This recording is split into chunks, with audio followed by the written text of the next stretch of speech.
absurdo que por supuesto ha buscado entrevistar a Putin, pero que el Kremlin se rehúsa.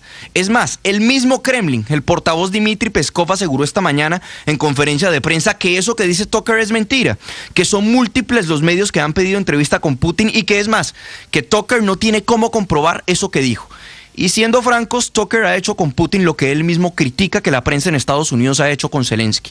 Ha tachado la invasión de Rusia a Ucrania como una disputa limítrofe, ha tratado de lavarle la cara a Putin en su programa asegurando que no hay razones para odiarlo, que Putin no lo ha llamado racista, que no ha destruido empleos estadounidenses, que jamás lo ha amenazado a él o a otro periodista con despedirlo por tener una posición distinta. Con este tono ya está clarísimo cómo va a ser la entrevista de Tucker con Putin, dándole el beneficio de la duda, hay que decir, no tiene otra alternativa. Si no le lava la cara ni sirve de megáfono para limpiar la imagen del ruso, muy seguramente ni podría dejar el país. Sería detenido en el aeropuerto y metido preso, corriendo la misma suerte que corren otros colegas estadounidenses, como Ivan Gershkovich, acusado de espionaje, el periodista del Wall Street Journal, y detenido en una mazmorra rusa desde marzo del 2023. Néstor. Juan Camilo, gracias. Bueno, estamos hablando de Tucker Carlson, 9 de la mañana, 3 minutos. Y a propósito de entrevistas, el Papa también da una padre hablando sobre hipocresía. Me encantó. Comparando en una revista italiana que se llama Credere. Me encantó lo que dijo, ¿no? Hablando de hipocresía, diciendo, si usted dice que es hipocresía esto, ¿por qué no dice que es hipocresía lo otro? Desde Europa, Enrique Rodríguez. Es una entrevista, Néstor, que se conocerá mañana, pero de la que conocemos hoy algunos extractos. Y el más llamativo es ese. Nadie se escandaliza si doy mi bendición a un empresario que quizás explota a la gente. Y eso es un pecado gravísimo, mientras se escandaliza si se la doy a un homosexual. Esto, entre signos de exclamación, es hipocresía. El Papa añade que el corazón del documento es la acogida y se refiere claramente a Fiducia Supplicans, ese texto publicado por la Congregación para la Doctrina de la Fe antes el Santo Oficio, en la que se explicaba que se podía bendecir a parejas consideradas irregulares, a saber, parejas de divorciados o parejas de homosexuales.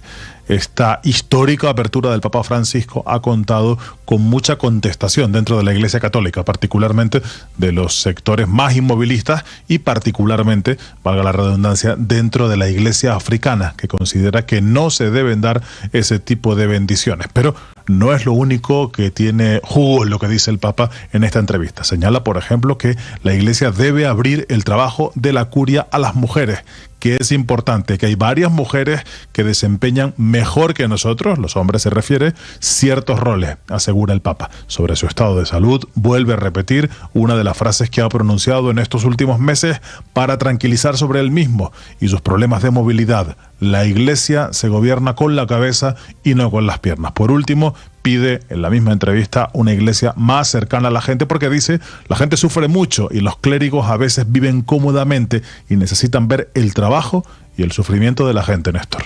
Estás escuchando Blue Radio.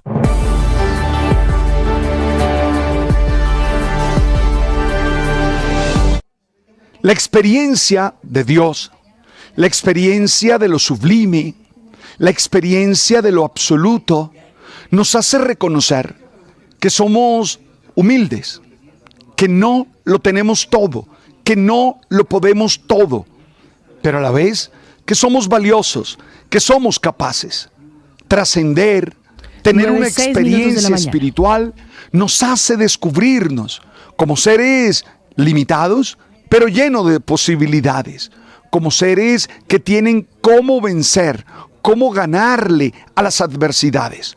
Hoy, desde el Man está vivo, te quiero recordar a ti que tú puedes vencer dificultades y que puedes vencer problemas. No tengas miedo, que tu conexión con tu esencia y tu trascender te haga ser fuerte para vencer. Tú sabes.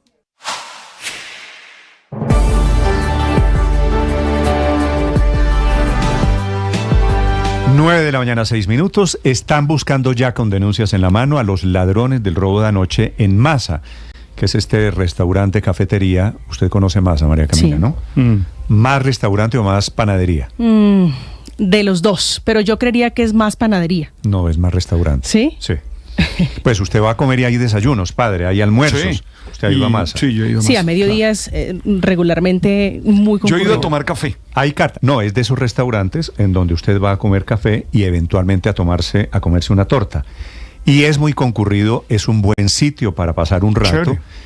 Asaltaron el Masa anoche en la 81,90. Uno se asusta, Néstor. Oyendo esas noticias uno se asusta. No, pues tiene toda la razón en estar asustado. Es que esta es, en teoría, una de las zonas más vigiladas de Bogotá.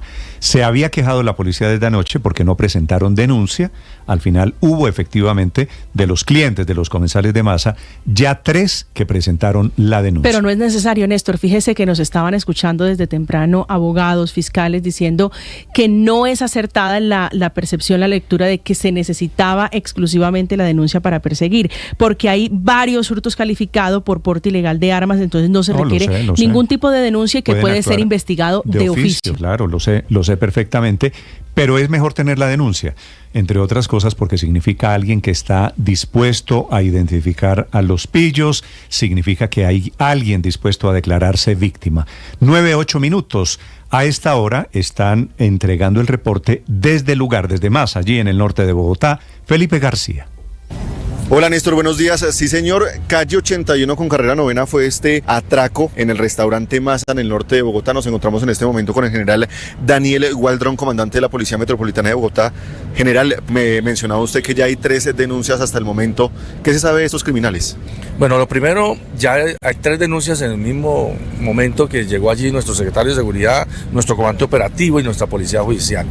Con nuestra fiscal, también se destacó un fiscal, para que junto con nuestros investigadores en líneas de tiempo, y estamos ahorita en las 36 horas de recolección de videos, de entrevistas, de actividades de recolección de huellas y demás que con nuestro laboratorio de química se está haciendo, y poder establecer realmente cuál fue la actividad delincuencial que utilizaron estos bandidos, cómo llegaron, por dónde salieron y demás. Y estamos asociándolo también con el hecho que sucedió en mes de noviembre también en este sector, este centro comercial, para ver la correlación de estos bandidos o demás.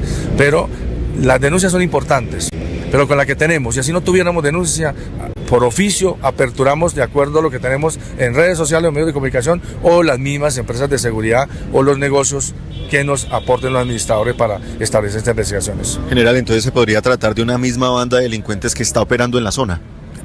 Es una de las hipótesis. El modus operandi, como llegan, como abordan los establecimientos, como huyen, quizás tiene una correlación de los hechos anteriores que está presentando, y es lo que estamos haciendo con la Fiscalía y nuestra Policía Judicial, realmente perfilando si es una banda o es unos delincuentes que llegan allí y analizan el sector y actúan y salen. Pero de acuerdo a las características y el modus operandi, creemos que se está estructurando allí una banda para poderla desarticular. General, una última. Ustedes ya vieron videos, la SIGIN estuvo viendo los videos. Justamente, ¿qué hay ahí en ese material? ¿La banda ya tenía organizado el atraco o llegaron de manera casual? No, llegan de manera casual en una motocicleta con su parrillero, ingresan al establecimiento, incluso intentaron entrar por donde no podían, de jalar una puerta que estaba y van hacia la siguiente puerta. Ven, entran allí y en la mesa que estaba en la parte de afuera, lo intimidan a las personas, le hurtan 2 celulares, 2 equipos de cómputo, y en la parte interna, que había una mesa partiendo otras personas, estas personas, obviamente por la intimidación de estos bandidos, se van hacia el sector de la cocina y algunos dejan allí el celular y unos bolsos que aprovechan estos bandidos y se los llevan. ¿Ya hay una persona identificada, general? ¿De pronto habrá recompensa para dar con la captura de este delincuente? Claro, por supuesto, tenemos allí la identificación en características de imagen del físico de uno de estos bandidos, las características de la moto y demás, que estamos trabajando en ello. Y por supuesto, en estos eventos como tal, siempre predomina para la búsqueda de información y plena identidad de los delincuentes el pago de una recompensa, de la cual ya en la próxima reunión que tenemos con nuestro secretario de Seguridad y Justicia vamos a establecer realmente la recompensa y mostrar la imagen de esta persona, la característica de la moto, para poder que nos ayuden a esclarecer el hecho. General, gracias por acompañarnos en Mañanas Blue. Muchas gracias a ustedes y toda la audiencia. Estás escuchando Blue Radio.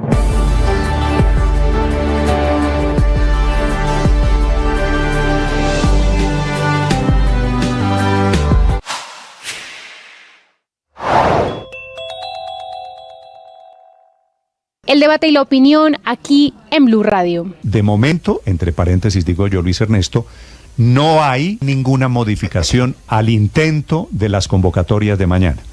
el objetivo de mañana sigue estando en la Corte Suprema de Justicia. Mañana hay que Esta agregarle es un Blue elemento Radio, que la puede alternativa. enrarecer aún más el ambiente, porque Bogotá, en Medellín, con el de las últimas horas, ya van 3 norteamericanos que han sido asesinados apenas en 4 días. Obviamente con un patrón, con un denominador común en Medellín, Héctor Santamaría.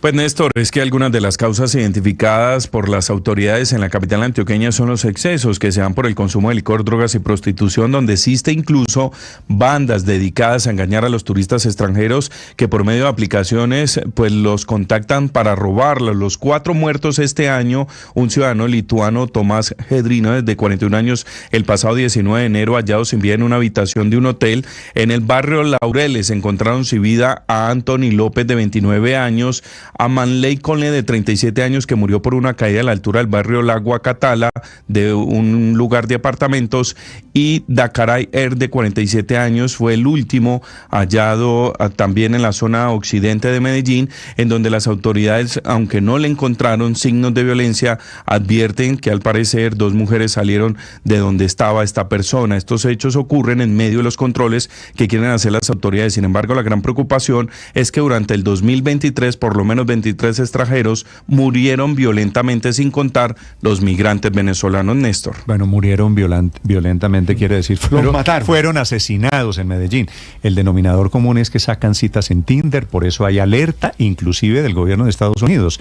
No vayan desafortunadamente a Medellín, y ojo con estas aplicaciones, porque esa es la trampa. Una mujer bonita, padre en Medellín, muy bonita, una cita a ciegas, y eso termina desafortunadamente en esta clase de tragedias.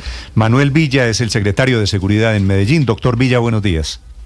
Néstor, buenos días para ti, para los compañeros de la mesa y toda la audiencia de Blue Radio. ¿Cuántos extranjeros asesinados en Medellín? ¿Tiene usted el dato? Muertes violentas para el año 2023, alrededor de 45 muertes violentas, Néstor, de las cuales 3 son ciudadanos americanos, 36 son ciudadanos venezolanos. Sí. Pero digo, doctor Villa, de este patrón de llegar desde fuera de Colombia, no sé si necesariamente venezolanos o de dónde, de llegar buscando aplicaciones, de llegar buscando citas, de llegar buscando mujeres, básicamente, para ser sincero, ¿cuántos han sido asesinados? En el año 2023, Néstor, tenemos, según reportes oficiales consolidados con Fiscalía, Policía y Medicina Legal, alrededor de 7 casos donde ha habido involucramiento de utilización eso es el año pasado, ¿y este año ocurrido en 2024? Y este año, en muertes de extranjeros, hay 4 muertes de extranjeros, de las cuales dos se conocen que pueden haber sido ocurridas por haber utilizado estas plataformas de citas. Sí, esto es Tinder y compañía. Doctor Villa, 4 casos, 7 el año pasado en total, quiere decir en un mes largo ya llevamos más de la mitad. ¿Qué es lo que está pasando? ¿Cómo es que han encontrado ustedes el rastreo de las citas, de las mujeres, de los compromisos y después el muerto? Bueno, lo que hemos encontrado, y ha sido una prioridad y una instrucción del alcalde cuando llegamos, es entender bien el fenómeno, lo que está ocurriendo. En realidad hay unas estructuras que dentro de su portafolio de multicrimen se vienen especializando en identificar el factor de oportunidad alrededor del fenómeno del turismo de extranjeros para perfilar algunas víctimas y proceder sobre ellas. En la mayoría de los casos tratando de hurtarlas, y en algunos de estos casos, como ya ha sido conocido por la opinión pública, el fenómeno del hurto degenera en una tragedia fatal y en un posterior homicidio. Se están identificando ya algunas de estas estructuras con policía y con fiscalía. De hecho, uno de los casos conocidos fue el asiático-americano, cuyo cuerpo fue encontrado en Robledo, y con policía y fiscalía, cuando nosotros llegamos, habíamos encontrado ese caso recién ocurrido en el mes de diciembre. Le pedimos a la policía y a la fiscalía priorizar ese caso, y a mediados de este mes pues ya se procedió con la captura de 4 responsables de ese homicidio. Sí, doctor Villa, usted está hablando de estructuras, es decir, no son mujeres que se dedican a conseguir sus presas, sus víctimas a través de estas plataformas, sino bandas dedicadas a extorsionar, a torturar y asesinar extranjeros.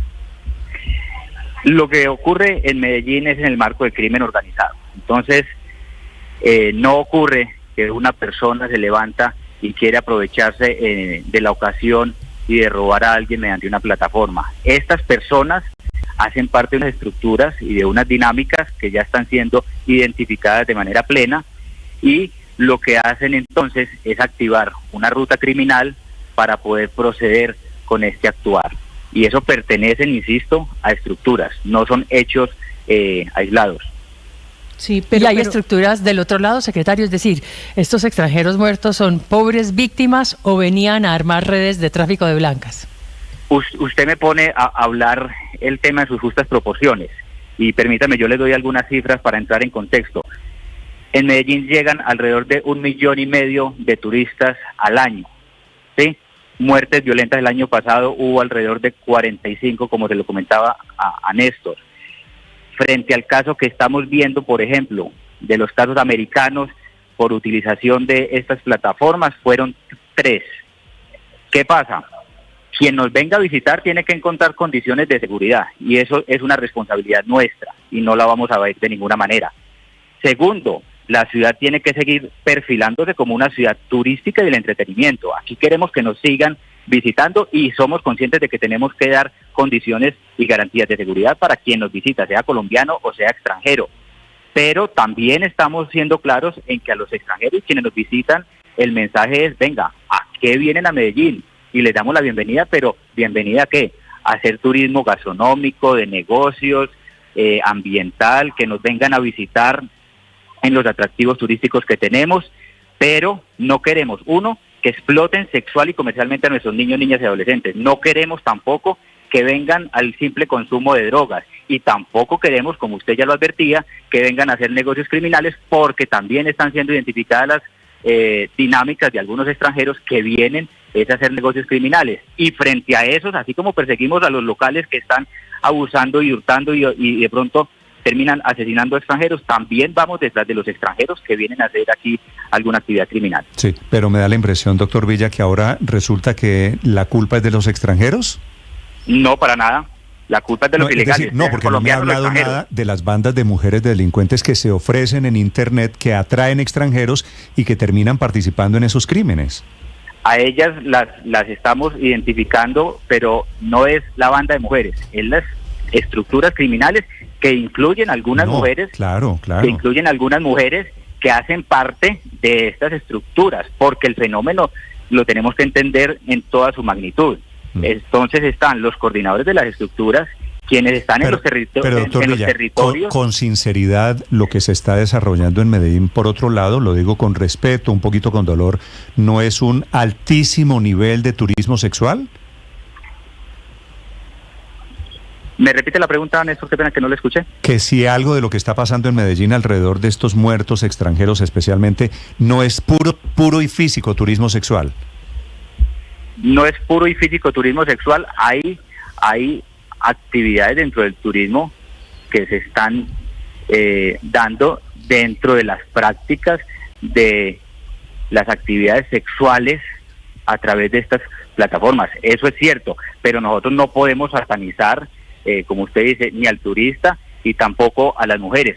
Tenemos que ser lo suficientemente rigurosos para identificar los responsables, insisto, sean colombianos o sean extranjeros, sean las mujeres que se prestan para estas actividades ilegales, pero también quienes están detrás de estas mujeres. Y esa labor nuestra de investigación y judicialización es una prioridad, pero también el trabajo articulado, por ejemplo, con la Embajada Americana, con quien ya venimos trabajando, hablando con las mismas plataformas, que queremos es presentar una cierta capacidad de alerta al turista que nos viene a visitar, para decirle que hay algunas actividades riesgosas, como lo está la misma embajada alertando. Nosotros somos los primeros en celebrar la alerta que hizo la embajada, porque nos interesa que los extranjeros que nos visitan sepan que hay unos riesgos, porque no podemos desconocer la realidad. Lo que queremos es que tengan conciencia y que entre todos, incluyendo la Embajada Americana, podamos tratar de brindarle las mayores condiciones de seguridad a los ciudadanos nacionales y extranjeros. Ojalá.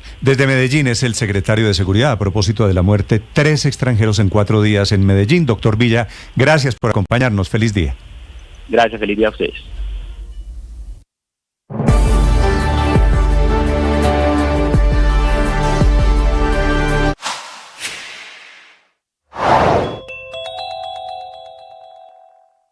El debate y la opinión aquí en Blue Radio. De momento, entre paréntesis digo yo, Luis Ernesto, no hay ninguna modificación al intento de las convocatorias de mañana. El objetivo de mañana sigue estando en la Corte Suprema de Justicia. Mañana hay que agregarle un elemento que puede enrarecer aún más el ambiente, porque sin duda a quien ha graduado el presidente Petro como su enemigo es a Francisco Barbosa. Francisco Barbosa tiene que ir mañana a la Corte Suprema. Va a estar sometida a arengas afuera y arengas del fiscal adentro, pero el tema de fondo aquí es independencia de poderes. Y hay que acordarse de algo, que eso depende de la Corte. Hay mucho que mejorar en este tema porque la politización de las Cortes como efecto de las elecciones, interpoderes, de las CIAs, ha hecho mucho daño. La presión continúa, desafortunadamente, ya oficializada con el trino del presidente después de que salen los magistrados de la Corte Suprema de Justicia y después de haberles dicho no hay presión, la corrobora con el trino convocando al magisterio para que lideren la convocatoria popular. No se pierdan esos contenidos, suscríbanse a nuestro canal de YouTube. En Blue le ponemos cara a la radio.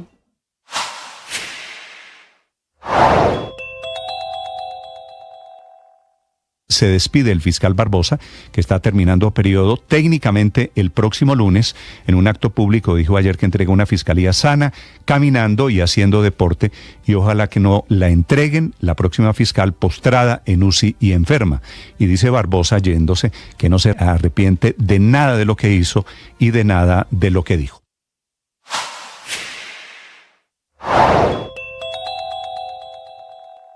El brote de la enfermedad respiratoria aguda que se vive en la Escuela Militar José María Córdoba de Bogotá tiene a muchos asustados, incluso pensando en la llegada del COVID-19 y hasta comparándolos. Lo primero que hay que aclarar es que el brote de la Escuela Militar es de un virus de influenza que han bautizado AH3N2, que es una mezcla de influenza tipo A, rinovirus y heterovirus, que están causando unos síntomas muy parecidos a la gripa que comúnmente conocemos, pero que tiene una característica especial, es que causa fiebre muy alta y mucha tos. Pero tranquilos que está muy lejos de ser el grave COVID-19 que causó la pandemia que vivió el planeta. El brote de la enfermedad respiratoria ha servido para que el Instituto Nacional de Salud explique que se trata de la mezcla de esos 3 virus que ya circulaban en el país y cuya circulación aumentó en las últimas 3 semanas. No solo en Bogotá, en todo el país hay aumento de casos de influenza tipo A, rinovirus y heterovirus. Lo que pasa es que mezclados pueden aumentar los síntomas y las consecuencias, que es lo que está pasando en la escuela militar.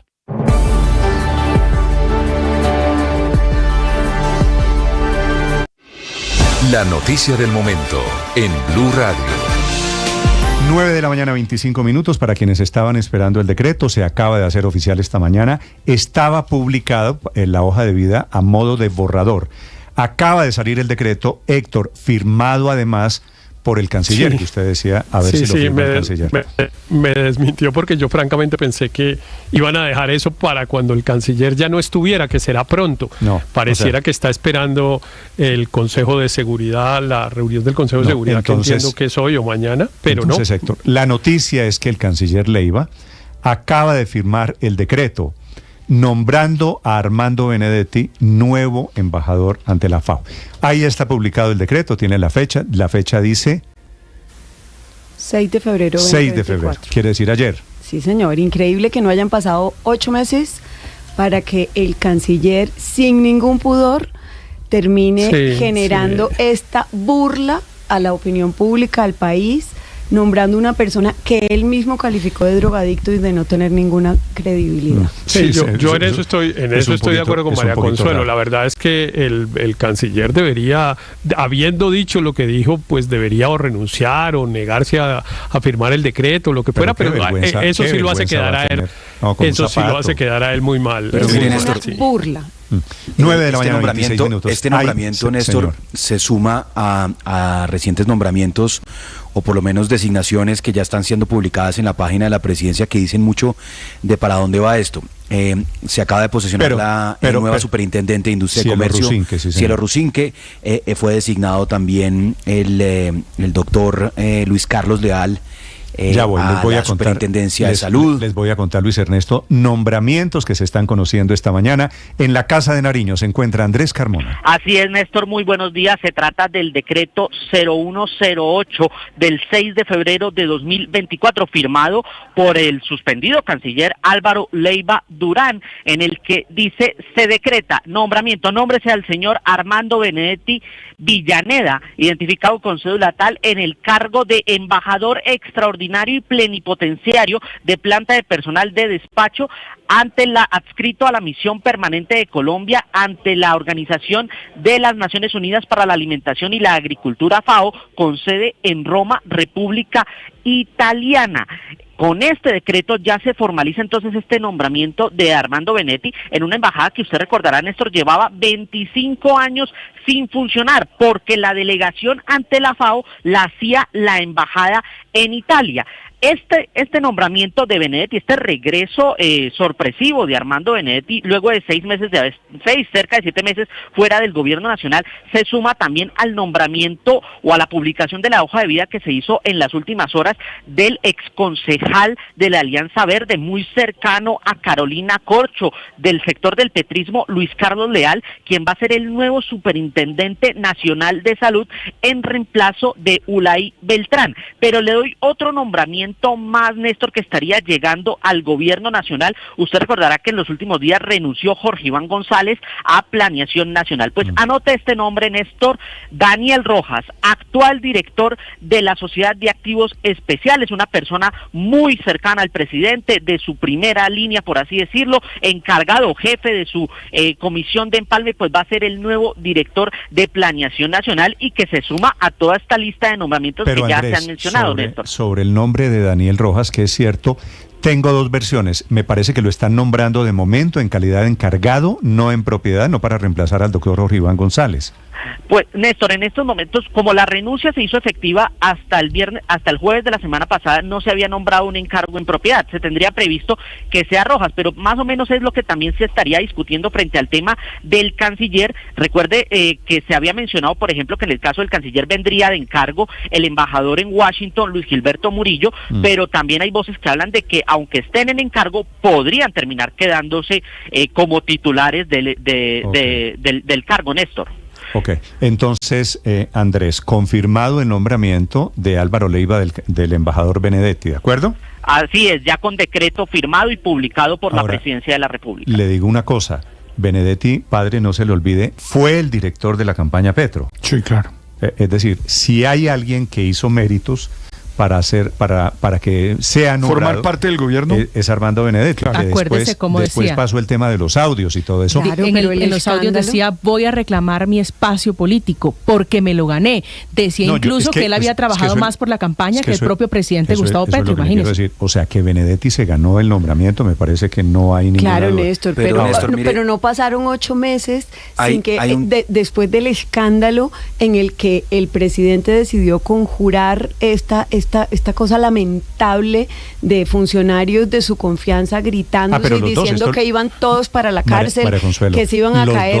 Los dos volvieron. Ese escándalo, el de los audios de Benedetti, era la burla Benedetti, es mayúscula. Benedetti hablándole a Laura Sarabia. Mire, Néstor, los sacan a los dos, de Benedetti, y meses después, amnesiados todos, todo el mundo como si nada hubiera pasado. Anestesiados, volvieron los dos. Aparte del nombramiento de Benedetti, señor, que como lo decían, estuvo pues en la primera línea de la campaña del presidente, la lista de nombramientos que acaban de compartirnos, de designaciones, pues lo que demuestra empieza como a decantar una pregunta que se ha hecho el país sobre la supuesta y posible crisis de gabinete, digamos, un relevo de gabinete antes del inicio de las sesiones parlamentarias. Entonces, pues había la duda permanente si el gobierno podría tender hacia el centro, es decir, si trataría de conformar un gobierno con personas con más experiencia, como lo arrancó el presidente Petro con figuras ministeriales como José Antonio Campos, Cecilia López, Alejandro Gaviria, etcétera, o si la recomposición del gobierno sería más con activistas, con personas leales al proyecto político de la izquierda.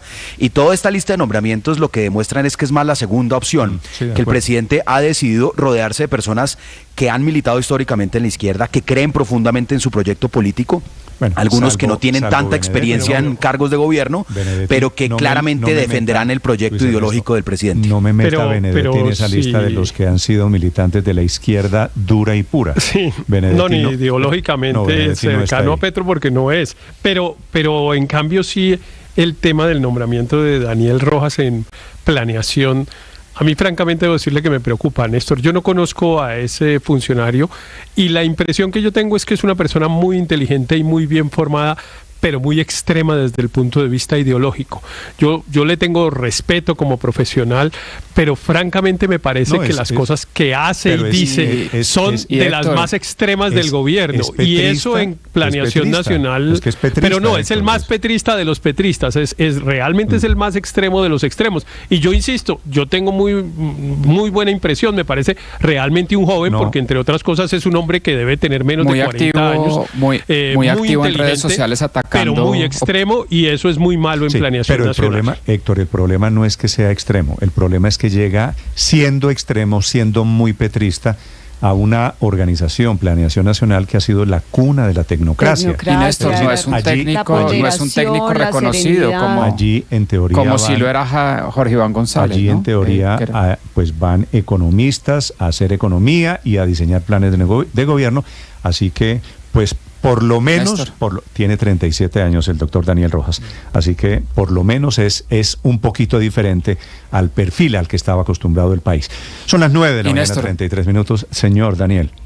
Néstor, a Planeación Nacional han llegado economistas jóvenes que han hecho una gran labor. Ha estado Luis Fernando Mejía, actual director de Fedesarrollo, ha estado Daniel Gómez en la subdirección, pero han respetado ese rigor técnico que es como el ancla de los impulsos de los ministerios a gastar y a no invertir bien los recursos.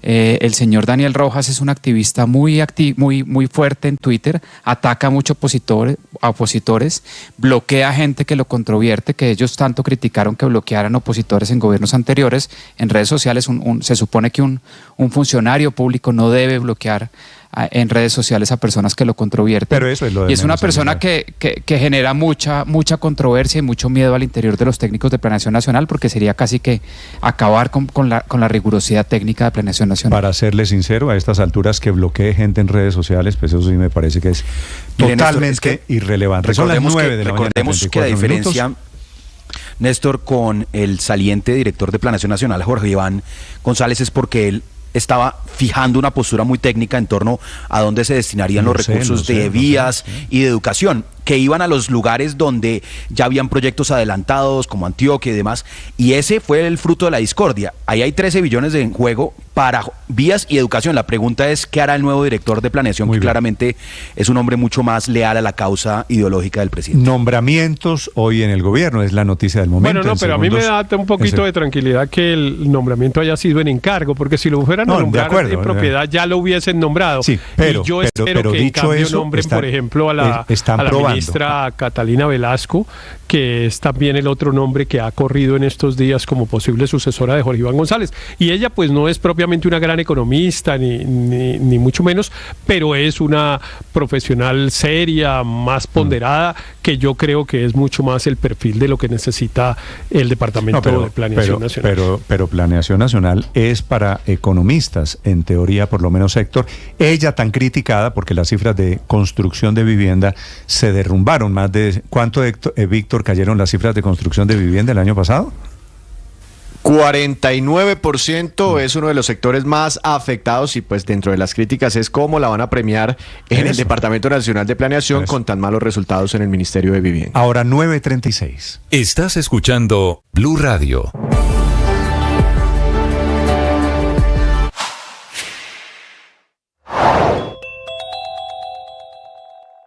El brote de la enfermedad respiratoria aguda que se vive en la Escuela Militar José María Córdoba de Bogotá tiene a muchos asustados, incluso pensando en la llegada del COVID-19 y hasta comparándolos. Lo primero que hay que aclarar es que el brote de la Escuela Militar es de un virus de influenza que han bautizado AH3N2, que es una mezcla de influenza tipo A, rinovirus y heterovirus, que están causando unos síntomas muy parecidos a la gripa que comúnmente conocemos, pero que tiene una característica especial. 9 de la mañana, 37 causa minutos. Fiebre muy alta y mucha tos, pero tranquilos que está muy lejos de ser el grave COVID-19 que causó la pandemia que vivió el planeta. El brote de la enfermedad respiratoria ha servido para que el Instituto Nacional de Salud explique que se trata de la mezcla de estos 3 virus que ya circulaban en el país y cuya circulación aumentó en las últimas 3 semanas. No solo en Bogotá, en todo el país hay aumento de casos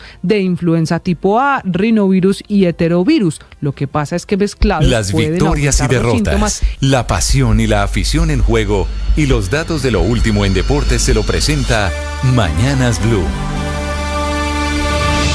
9:38 a esta hora la información deportiva en Mañanas Blue. Substitution for Inter Miami CF.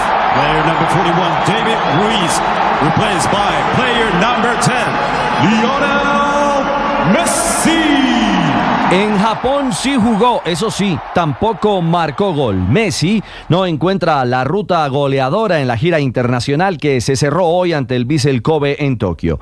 Empate 0-0 del Inter Miami, que al final perdió 4-3 en la definición de cobros desde el punto penalti. Ahora Messi y sus amigos regresan a casa con una delicada lesión de Sergio Busquets a tan solo 15 días del inicio de la temporada en la MLS. En Colombia, Atlético Bucaramanga dio la sorpresa en el Campín. Triunfo Leopardo 1-0 ante Santa Fe, algo que no pasaba hacía 22 años. El equipo del profe Rafael Dudamel cumplió el libreto al pie de la letra. El partido salió tal cual lo imaginamos, y para haberlo preparado en 2 días, tengo que decir que el mérito es absolutamente completo de mis jugadores. Bucaramanga ahora es quinto con 7 puntos y Santa Fe octavo con 6. En la jornada 11 Caldas empató 0-0 con la Equidad en Manizales. Y hoy arranca la fecha 5 con los juegos Envigado, Alianza Valledupar en el Polideportivo Sur y Millonarios América en el Campín. Valdés en el tiro, el arquero reacciona contra el remate, ¡gol!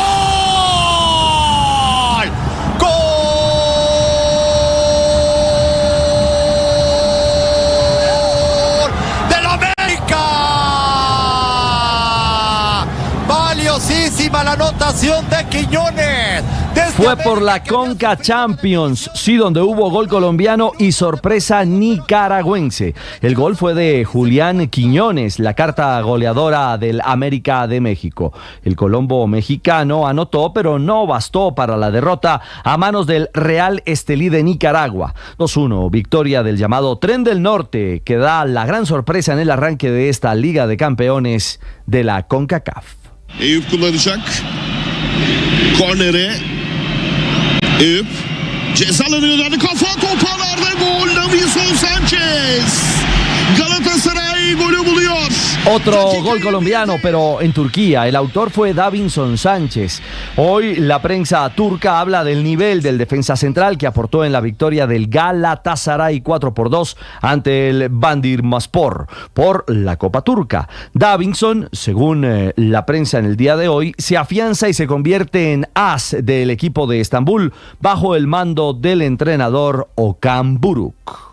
Que aparezca el colombiano, asomó, aquí viene Gaviria, Cavendish, qué fenomenal, Pérsico por la izquierda, no cabe Pérsico por ahí, se mete Cavendish, Gaviria, que no dejó entrar. Día 2 del Tour Colombia en Boyacá, el colombiano Fernando Gaviria defiende hoy su liderato tras ganar la primera etapa. Gaviria acaba de entregar declaraciones apenas en línea de salida, antes de partir hoy en la segunda jornada en Paipa. No, contentos todavía con la victoria de ayer y hoy salir de líder es un plus. Y bueno, gracias a Dios y vamos a ver hoy qué da, a quién se la entregamos, esperemos que un compañero aquí. Bueno, espera entregársela a un compañero del Movistar Team. La jornada de hoy se cumplirá entre Paipa y Santa Rosa de Viterbo sobre 168.8 kilómetros. 4 premios de montaña y uno de tercera categoría en línea de meta. Una fracción que analiza también Egan Bernal, quien corre por el equipo de Selección Colombia. Muy técnica, hay que tener mucho cuidado la parte táctica, pero vamos a ver cómo nos va. Sí, va a ser muchos corredores. Les puede ir muy bien en esa etapa. No creo que muchos equipos vayan a querer controlar porque va a ser muy abierta, así que por eso digo que va a ser una etapa muy táctica. Veremos fiesta del Tour Colombia en carreteras de Boyacá. Y atentos porque Colombia ya tiene 34 atletas clasificados a los Juegos Olímpicos París 2024. Hoy en Doha, el clavadista risaraldense Felipe Uribe se aseguró el cupo al clasificarse cuarto a la final de la prueba de trampolín 3 metros en el Campeonato Mundial de Natación en suelo catarí. Bueno, Colombia lo soñamos, lo trabajamos, aquí está, lo hicimos posible, vamos a trabajar más duro por estar en país, así que este cupo es de ustedes. Bueno, los Juegos Olímpicos París 2024 comenzarán el próximo 26 de julio. Y noticia al cierre, el Al-Nassr, el equipo de Cristiano Ronaldo, acaba de confirmar fecha de regreso de David Ospina. El arquero de Selección Colombia se lesionó en partido amistoso contra el Inter Miami de Messi y estaría habilitado para jugar dentro de 10 días. Buenas noticias para Selección Colombia.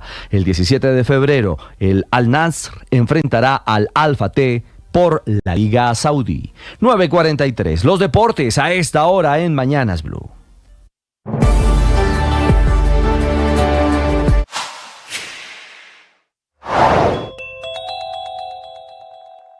A propósito de Petro, el resultado de anoche de la reunión que tuvo en la Casa de Nariño con el presidente de la Corte Suprema de Justicia, el chocuano Gerson Chaverra, en medio de muy altas tensiones y presiones por la elección del fiscal general de la Nación. Ese fue el gran tema de la conversación, que por favor no presionen a la Corte Suprema de Justicia, que respeten a los magistrados de la Corte Suprema de Justicia. Dijo el presidente Petro, a propósito, que las marchas de mañana no son contra la Corte, sino contra la impunidad, que es su teoría. Las marchas se mantienen inmodificables, la sala plena tiene previsto ahora son la votación de mañana, una segunda minutos. votación, intentando elegir una fiscal de la terna presentada por el presidente Gustavo Petro.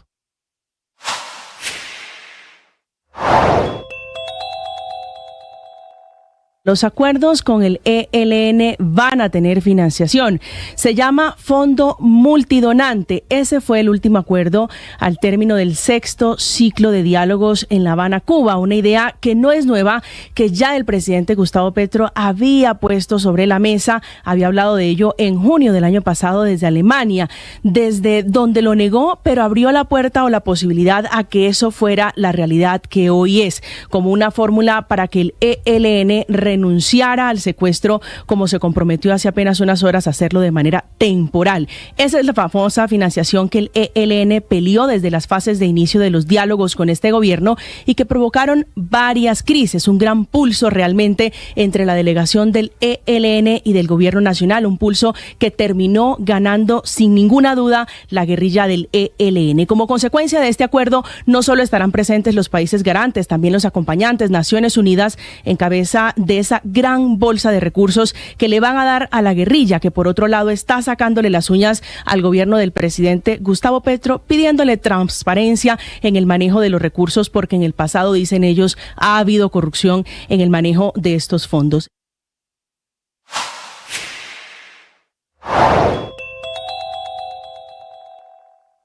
Rodrigo Delgado, exministro del Interior de Chile, habló de la relación del expresidente Sebastián Piñera con el actual presidente de Chile, Gabriel Boric. Era muy tensa. Gabriel Boric lideraba, obviamente. Hay que recordar, sí, que fue bien dinámica el manejo de la oposición en ese momento. No siempre fue Gabriel Boric el líder de esa oposición.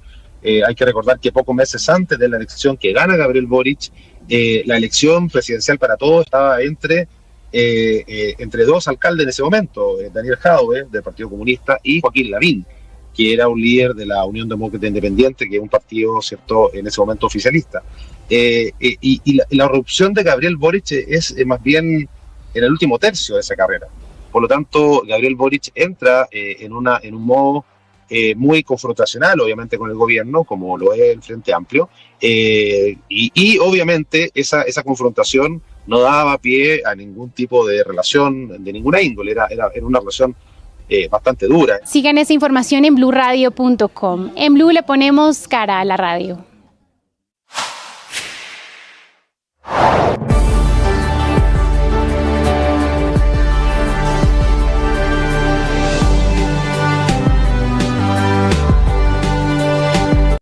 Si acaba de llegar a Blue Radio, esto es lo que está pasando y lo que se ha perdido.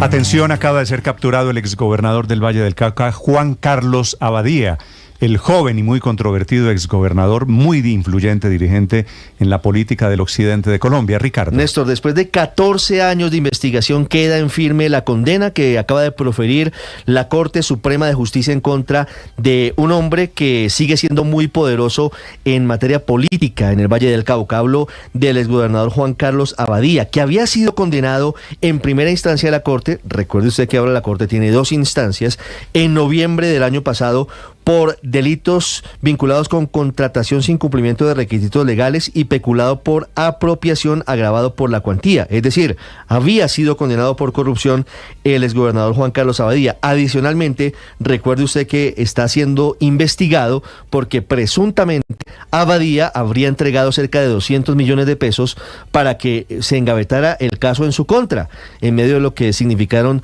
todos los procesos que estuvieron archivados largo tiempo en lo que se conoció como el cartel de la toga, la época en la que un grupo de magistrados vendían decisiones, vendían la posibilidad de que se pudiesen archivar o engavetar procesos en su contra. En este caso, esta tarde se dará la lectura de sentencia contra el exgobernador Juan Carlos Abadía, que ha sido capturado, repito, Néstor, en las últimas horas en territorio colombiano. No hay certeza sobre si fue en Bogotá o si fue en la ciudad de Cali, pero ya está detenido y esta tarde, cuando se lea la sentencia, se va a conocer en detalle cómo fue su captura. Noticia de última hora. ¿Saben, confirman algo las autoridades en Cali, Hugo Mario, sobre la captura de Abadía? Nada hasta ahora, Néstor. La Fiscalía no da cuenta de la captura de Abadía, por lo menos en la ciudad de Cali, que es su sede, su ciudad de origen. Lo cierto es que, como le decía Ricardo Ospina, la Corte Suprema ya lo había declarado culpable por corrupción.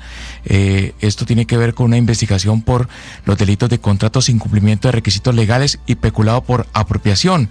Recordemos que Abadía firmó un contrato en enero del año 2010, siendo gobernador, para que el entonces secretario de Educación del departamento, Eiber Navarro, suscribiera un acuerdo para dotar a 40 bibliotecas de centros educativos. Ahí está el hecho que hoy genera la orden de captura. Abadía, además, hace parte de la investigación por el llamado cartel de la toga. Fue mencionado por el fiscal anticorrupción en su momento dentro de ese proceso. Néstor no estaba haciendo política, pero sí había respaldado campañas al Senado y a la Cámara de Representantes. Claro que estaba haciendo política, Hugo Mario. Ese cuento de no directamente. Él no estaba haciendo campaña como candidato porque no puede, pero además se mencionó su nombre insistentemente como uno de los grandes socios, siempre se dijo, detrás de la administración de Jorge Iván Ospina. Siempre se mencionó el nombre de Juan Carlos Abadía. Que no lo vayan a premiar, Néstor, ahora, ¿no? Con un batallón o con la casa por cárcel a un hombre ya condenado, se puede decir, símbolo de la corrupción en el Valle del Cauca. Y apoyó en la pasada campaña legislativa al senador Mario Castaño. Bueno, ahí está. De las marionetas. Se buscan, ¿no? Correcto. Entre 9 ellos de la mañana, 50 minutos. Esta mañana el gobierno, a través del Ministerio de Defensa, a través del ministro de Defensa, está anunciando que acata el fallo de la Corte Constitucional con el que le ordena a la fuerza pública abstenerse de realizar actividades militares que involucren niños, especialmente cuando viven en zonas de conflicto armado. Ana María Celis. Néstor, buenos días. Pues mire, todo comienza cuando la Corte Constitucional mediante un fallo le prohibió al Ejército y a la Policía involucrar niños, niñas y adolescentes durante actividades cívico-militares que se realizan en las zonas del conflicto armado. El ministro de Defensa, Iván Velázquez, se refirió a este fallo y aseguró que van a acatar la orden. Mientras tanto, el equipo jurídico del Ejército está estudiando la sentencia para rediseñar esas actividades. Recordemos que esto hace parte de las actividades de acción integral que realizan las fuerzas militares. La decisión se dio como una respuesta a una tutela que interpusieron varias ONG contra el Ministerio de Defensa, el Ejército e incluso la Gobernación de Arauca por involucrar menores de edad en estas actividades en el departamento, pues consideran que podría poner en riesgo a los niños. Para las organizaciones, estas afectaciones se evidenciaban en el desarrollo de varias actividades en las que las autoridades ingresaban con armas de fuego a los espacios educativos en los que estaban los menores de edad. Uno de esos espacios sucedió en el mes de agosto del 2022 cuando el Ejército realizó en Arauca charlas, talleres de información y atención a la primera infancia, así como en la entrega de juguetes y kits y prendas de vestir, Néstor. Por ejemplo, niños que se usan en clase. Niños que se usan, por ejemplo, para los desfiles militares o las brigadas que generalmente hace el Ejército. Fíjese que el caso puntual es el departamento de Arauca. Lo hacen en diferentes escenarios, Néstor. Eso va a estar prohibido. Uso de niños. Me parece bien. El uso de niños en ese tipo de actividades donde haya uniformados, donde haya gente. Ni niños vestiditos de militares, ni niños en actos de grandes de militares. Daniel Franco es el abogado que presentó esta tutela y ha ganado. Señor Franco, buenos días. Buenos días, ¿cómo están? Saludos a toda la audiencia. ¿Cuál es el sentido de la tutela? ¿Ya anuncia el gobierno que va a acatar? ¿Ustedes cómo lo interpretan? Bueno, pues recibimos con alegría esta decisión de parte del ministro y bueno, celebramos pues que se acate la tutela. Bueno, empiezo presentando, pues la tutela la presenta Humanidad Vigente, Corporación Jurídica y la Fundación de Derechos Humanos Joel Sierra en Saravena, Arauca. La interponemos en 2021 con la intención de pues que se prohíba ya se haga expresa una prohibición ya legal que está contemplada en la Ley 1098 del 2006, donde expresamente se prohíben este tipo de actos y bueno, y múltiples recomendaciones del Comité de los Derechos del Niño y la Niña que han pues ¿Qué es lo que cambia? Abogado Franco, ¿qué cambia una vez ganaron ustedes esta tutela y una vez el ministro anuncia acatamiento, cumplimiento de la tutela? Pues ganan los niños y las niñas de las zonas de conflicto cuando se les reconoce su derecho a no ser vinculados a la guerra, pues acceder a bienes y servicios, pero no mediados por pues autoridades castrenses, ¿sí? El cambio es que desde el 2006 la ley 1098 ya había prohibido expresamente este tipo de actos. No obstante, se continuaron por parte... Ahora, pero ¿esto es solo para el Ejército de Colombia o para también los grupos irregulares, los grupos delincuenciales que reclutan niños? Claramente, pues todos los grupos están obligados por el DIH, por el Derecho Internacional Humanitario, a no vincular a niños, niñas y jóvenes, ¿sí? Pero no cabe reconocer que al Estado le asiste una calidad de garante especial frente a los derechos de estos jóvenes y los niños y las niñas. No, de acuerdo, pero quiero saber, es decir, el gobierno, y estoy de acuerdo con el planteamiento de ustedes, deja de usar niños para desfiles militares, ¿cierto? Para las brigadas que hacen allí en Arauca o en algunas zonas de Colombia, de acuerdo. El Estado debe suspender eso, pero los irregulares siguen reclutando niños, por otro lado, ¿no?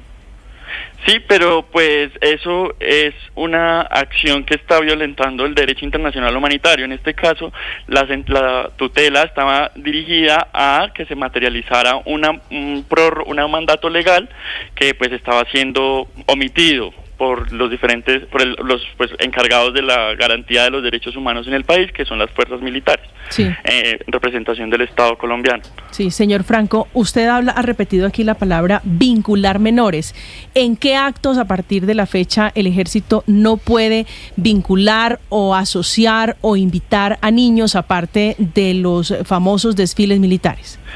Bueno, como elementos materiales probatorios que relacionamos en el escrito de tutela, pues están distintos actos como la condecoración de patrulleritos infantiles, las jornadas de salud oral, bueno, distintos escenarios donde se rompía como físicamente el principio de distinción, ¿sí? Donde entraban militares con con su equipamiento bélico y sus uniformes a los centros institucionales y bueno, desplegaban una serie de acciones y prestaban una serie de servicios. ¿Cuál es la particularidad de esta sentencia? Es que, este tipo de acciones tienen un fin constitucional y es prestar bienes y servicios a la comunidad, que en todo caso pues son comunidades que han padecido el abandono estatal, ¿sí?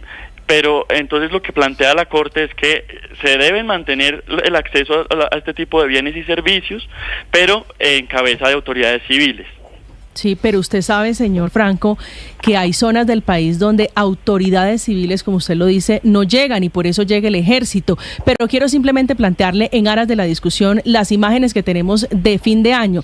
Las disidencias de las FARC en zonas como por ejemplo el departamento del Huila y el Catatumbo, disfrazados de Papá Noel, entregando regalos. ¿Eso sí va a estar permitido? Eso nunca ha estado permitido. El derecho internacional humanitario pues es muy claro en ese sentido y el principio de distinción es claro, y aún más tratándose de menores de edad. Sí, aquí lo que estábamos atendiendo es una cuestión de coherencia del sistema jurídico interno entre la normatividad que ya está imperante y pues el despliegue en los territorios de los mandatos legales y constitucionales. Vale. Desde Arauca, don Daniel Franco, que presentó esta tutela, la Corte les da la razón, el gobierno anuncia pleno acatamiento, por fortuna.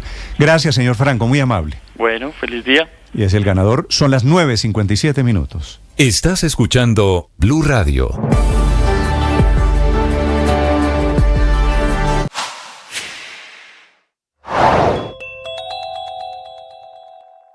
Otro robo masivo en Bogotá, nuevamente en un restaurante de la localidad de Chapinero y nuevamente en el restaurante de Razón Social Masa, ubicado en plena calle 81 con carrera 9. Hace una semana llegaron en moto, robaron a los que estaban cenando, los que estaban en el lugar, se les llevaron todas las pertenencias y las autoridades no aparecieron. Pues anoche la historia se repitió a las 7:35 de la noche. Llegaron 4 delincuentes en 2 motocicletas, según algunas versiones. 2 de los criminales armados ingresaron al sitio, atemorizaron con esas armas de fuego a los clientes, a los empleados, y se habla que al parecer fueron 20 personas que se quedaron sin sus pertenencias en un robo que no tardó más de 5 minutos. La policía hizo presencia, pero los habitantes y las personas que van a este tipo de establecimientos tienen preocupación. Le piden a la policía que por favor investigue, y por eso varios uniformados estuvieron casi hasta la medianoche analizando las cámaras de seguridad para verificar si en alguna de ellas se ve las placas de las motocicletas de los vehículos donde se escaparon, y además si logran identificar a cualquiera de esos ladrones.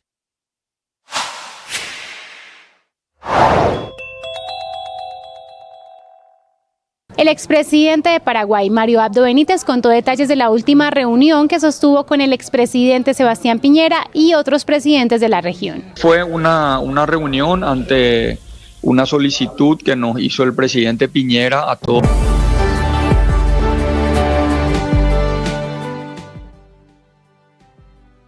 Llega un nuevo banco a competir dentro del país y su historia es muy interesante. Por primera vez tendremos un banco de origen nariñense con alcance en todo el territorio nacional. El Banco Contactar, que nació en Nariño, está ultimando todos los detalles para, en los primeros días de marzo, abrir sus puertas al público como banco. La historia se remonta 32 años atrás, cuando en el sur del país, en Pasto, nació la microfinanciera Contactar, ofreciendo básicamente microcréditos, desarrollando programas de inclusión financiera en la base de la pirámide, focalizándose en la ruralidad, en las mujeres, y eso es lo que han venido haciendo hasta hoy. Pero hace un par de años, con el propósito de poder ofrecer más productos a estos clientes, inició un proceso ante la Superintendencia Financiera de Colombia para recibir la licencia de banco, y se la dieron. Por eso la microfinanciera se convierte en el Banco Contactar, el primer banco nariñense o pastuso, y ellos se sienten muy orgullosos de que los identifiquen así, porque no es fácil construir un banco desde de las regiones. Han tenido que trabajar bastante. Ahora como banco no van a tocar su esencia, su ADN, seguirán apostándole a la ruralidad, a financiar micronegocios, pero la licencia bancaria les permite ofrecerles también a sus clientes y a cualquiera productos de ahorro como CDT y cuentas de ahorro, y eso es lo que van a ofrecer adicional a partir de marzo. El primer banco nariñense abrirá sus puertas con 96 oficinas comerciales en 18 departamentos del país, incluida Bogotá.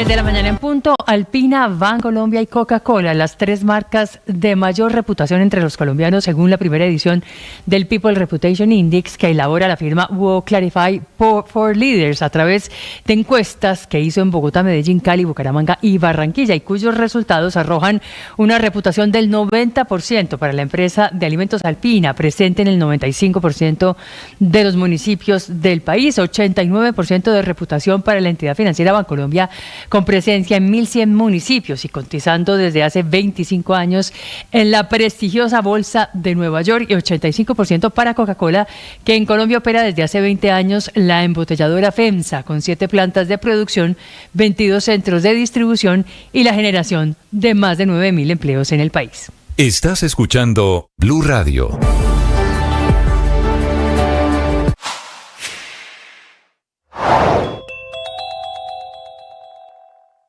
La reunión de anoche en la Casa de Nariño entre el presidente Gustavo Petro y el nuevo presidente de la Corte Suprema, Gerson Chaverra, es fundamental para bajar las tensiones que se han producido en torno al proceso de elección de nuevo fiscal general y sobre todo para ratificar la importancia del respeto a la separación de poderes.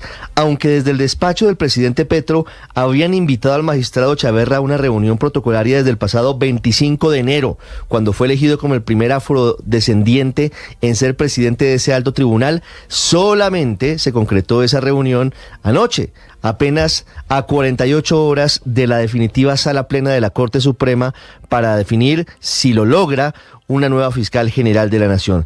Chaverra asistió a este encuentro acompañado del vicepresidente de la Corte, Octavio Augusto Tejero, mientras que el presidente Petro estuvo acompañado del director del DAPRE, Carlos Ramón González. Fue una reunión tranquila, pero firme. Duró más de una hora, cerca de 1 hora y 15 minutos. Y en esa reunión hubo total franqueza. Blue Radio, la petición de la Corte fue clara. 10 de la mañana, 3 minutos. Esta protesta de esta mañana, padre, tiene razón no toda, casi toda la razón el presidente Gustavo Petro, que está protestando por el tono con el que lo trataron unos locutores de una emisora musical. En estas emisoras musical, padre, en donde hacen programas en la mañana,